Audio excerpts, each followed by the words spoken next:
Welcome to Fight Factors. Here we break down boxing matchups, from high-profile fights to niche bouts. I analyze the key factors of the matchup and rank them on a tier list of how impactful they will be towards the final result. Today we will be analyzing pound for pound, great and future Hall of Famer, the monster Naoya Inoue versus former unified super bantamweight champion Murodjon Akhmadaliev. So, the first factor I want to talk about is the coaching and corner of each side. Something you'll commonly hear from MJ fans is about his trainer Joel Diaz, the same trainer as Ramon Cardenas, the man who put Inoue on the canvas in his last fight before eventually being stopped himself. This factor for me is going into the D tier, because I think it's overrated when it comes to the outcome of this matchup. Cardenas and Akhmadaliev have completely different physical attributes, and I don't see Joel Diaz coming up with a game plan for MJ just because of that one knockdown in the last fight between Ramon Cardenas and Inoue. Ramon surprised me with his incredibly whippy and sharp punches, along with his determination to land the haymakers, especially after that first knockdown. It was a shot he set up beautifully, and he was consistent in his pursuit to land that punch.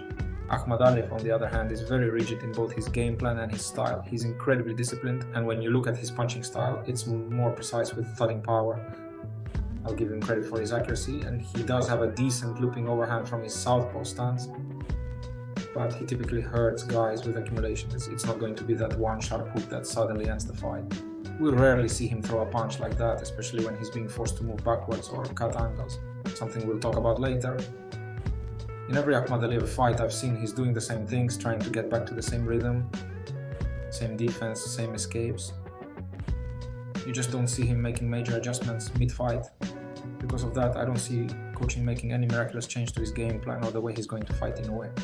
Even if he's able to implement some kind of game plan that Diaz sets for him as the fight goes on, the relentless attack from Inoue will eventually force him back to his instincts and his typical fighting style. So, because of that, I don't see the Joel Diaz or his recent experience against Inoue as a factor that's going to significantly affect this fight.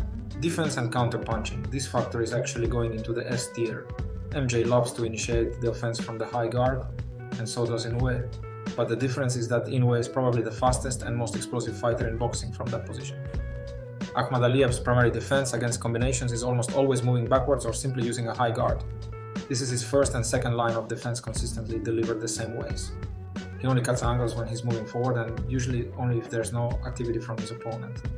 We've already seen fighters break through MJ's high guard. For example, in round 5 against Roman, he got caught with a brutal uppercut right between the guard. Roman landed that same uppercut again in the 7th and 8th rounds. In the 11th, he was countering over the top of Akhmadaliev's number 2 repeatedly, and in the 12th, even when Roman was moving backwards, he was still catching Akhmadaliev because MJ was coming in on a straight line. Tapales also exposed this by using foot feints, head movement, and level changes with his jab. He extended the jab an incredible amount to disrupt MJ's escapes. It seemed like he knew MJ would go straight back, and he kept messing with his rhythm and timing. That allowed him to catch MJ at the end of his jab and eventually force him back into the high guard after just a few steps, where Tapales was able to find more openings throughout the fight. Inoue, on the other hand, has shown the ability to close distance in a similar way. Against Fulton, a fighter with elite footwork and defense at that weight class, Inoue used foot feints, head movement, and level changes to break him down and inflict serious damage. Knowing MJ's defensive patterns are so consistent, I don't see how Inoue doesn't take full advantage of that, finding openings through the high guard and cutting off MJ's straight back retreats. Now, Inoue's defense is more circumstantial. To me, his offense is often his best defense, but when he really locks in, his ability to manage range, see punches coming and counter is elite. We saw that in the Neri and Cardenas fights, especially how he responded after being dropped. There's a clear contrast in his defensive sharpness before the knockdowns versus after the knockouts. Look at the Fulton fight as well. In that one, his defense was fully locked in, Fulton barely touched him, Inoue was razor sharp, clearly taking that fight very seriously. And hearing what's coming out of Inoue's camp right now, the sparring, the elite Japanese prospects he's training with, and how seriously he's preparing, it's clear he's on track to be in peak form. After being knocked down in his most recent fight, I think he'll be even more defensively responsible this time around. All that being said, MJ's defensive patterns are going to be a huge factor in this fight. When you combine that with Inoue's offensive arsenal, it feels like a recipe for disaster for a fighter with MJ's style. That's why this factor is going into the S tier. I can't help but mention the idea of punch volume impacting this fight significantly. I mean, from the Inoue perspective, you have to consider what that punch volume has looked like through different fights and how he's approached different opponents and the variability in his style because of that. those times where he's just ripping forward and going for the finish right away, and there's times when he's more methodical, like the Stephen Fulton fight. I think because of MJ having power and the promotion along Inoue having a really tough camp, I can see him taking this fight very seriously from the perspective of being defensively responsible, and I don't see him throwing insane volume until he breaks MJ down throughout the fight. From MJ's perspective, I can see him being gun shy, I can see him having issues with the range, I can see him having issues finding Inoue while he's moving backwards or when he has to use the high guard during Inoue's attacks. To me, yeah, this is an important factor when it comes to this fight. I don't see it being the end-all be-all, but I think you will see slightly different approach from both fighters, and you'll see MJ more impacted by Inoue's punch volume and his inability to punch with volume because of that monster coming towards him. This is going in the steer as in it's situational. The recent form of both fighters is an important factor when considering this matchup. I think there's been clear discrepancy when you try to compare the recent form and the quality of opponents they've been fighting. It feels like since the Tapales loss followed by the decent, Gonzalez win Eddie Hearn has been promoting MJ as if he's some sort of bogeyman in the division with this frightening power, marketing the fact that he's this Uzbek killer and he's bringing this Soviet style, which is going to give Inoue issues, when in reality since that Tapales loss he hasn't shown any clear evolution to his game. We've really only seen what we already know about him. The Gonzalez fight was a good comeback after a loss, and I can give him some credit for that victory and stopping him there. He did look strong, he did have good power, and if you're going to market him on any fight, that's probably the best one to do it. Following that win and Eddie Hearn propping him up the way he has, he's fought this guy, Ricardo Franco, the 93rd ranked fighter in the division, and someone nobody has heard of, Castillo, the 487th ranked fighter in the division, who has absolutely no business being on that platform and fighting somebody like MJ. On the other hand, Inoue has been on a complete war path, absolutely ripping through the division, and you see since the Fulton destruction, which to me was his mainstream Western media welcoming party, followed by his knockout of Tapales, the man who beat MJ, Luis Neri, and he continued that consistency with TJ Doheny, last second replacement Keyman Canderas.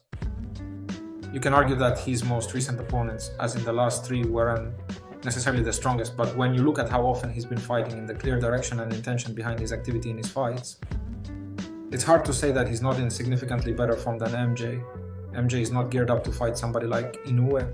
They keep building this narrative as if he's this killer and he can't find sparring partners and people are ducking him, which is absolutely ridiculous to me. It doesn't make sense why anybody would say that Inoue would avoid somebody like that, especially when he's already knocked out the person who beat MJ.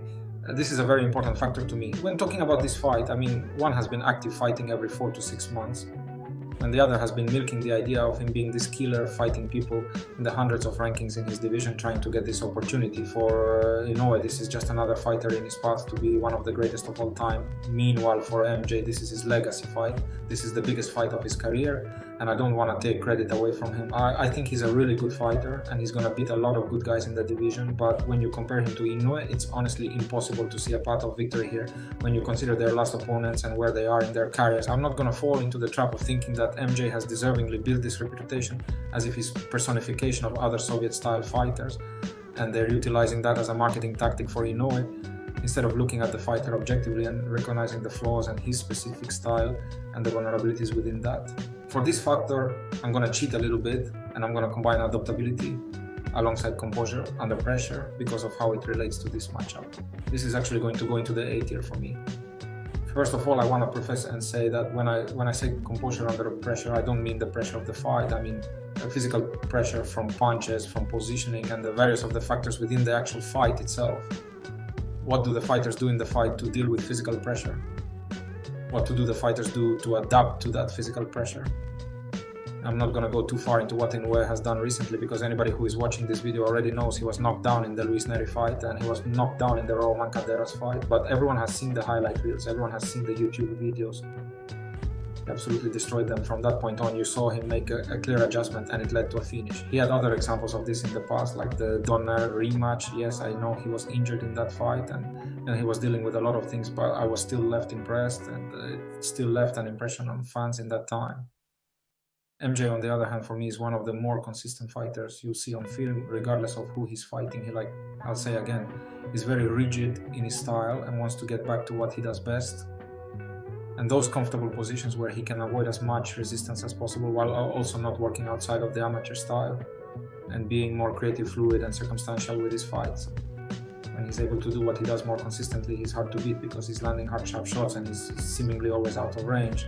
He's always just too far away from you, and if you double jab, triple jab, you're catching it on the high guard at the end of your punches by the end of that combination, while you're trying to close that distance. We are yet to see MJ show any characteristics of adaptability when that style is taken away from him, and I think Tapales showed that clearly with foot feints, mistiming MJ's step backs, and we see that with more lower class fighters like Roman having success as well. So we already know going into the ring with somebody like Inoue, MJ is gonna feel that physical pressure in the ring from punches, from positioning, feeling like he can't get to spots, feeling like he can't get the punches he wants to get off as sharp as he usually can. What is he going to be able to do to adapt to that? We haven't seen it to this point, so for me this is very crucial towards the outcome of the fight, because I think it's ultimately almost inevitable that MJ facing Inoue will have to make some sort of adjustment away from what he usually does in all of his fights. So we need to see what he's going to be able to do. Those are the factors I see impacting the fight the most. It is hard for me to see, as you could probably tell from the rest of this video, a path for MJ to find a win here. He has an unbelievable amateur background, and I think a lot of those habits and instincts are ingrained in him, and I don't think it's going to benefit him in this matchup at all. I can't see MJ winning this fight unless he goes into the ring with a shotgun or something. It's going to be violent in my opinion, and my bet going into that weekend is going to be Inoue by stoppage. I'm looking to be quite active on this channel with fights like this. Please subscribe, like the video, comment your feedback, and you'll hear from me soon.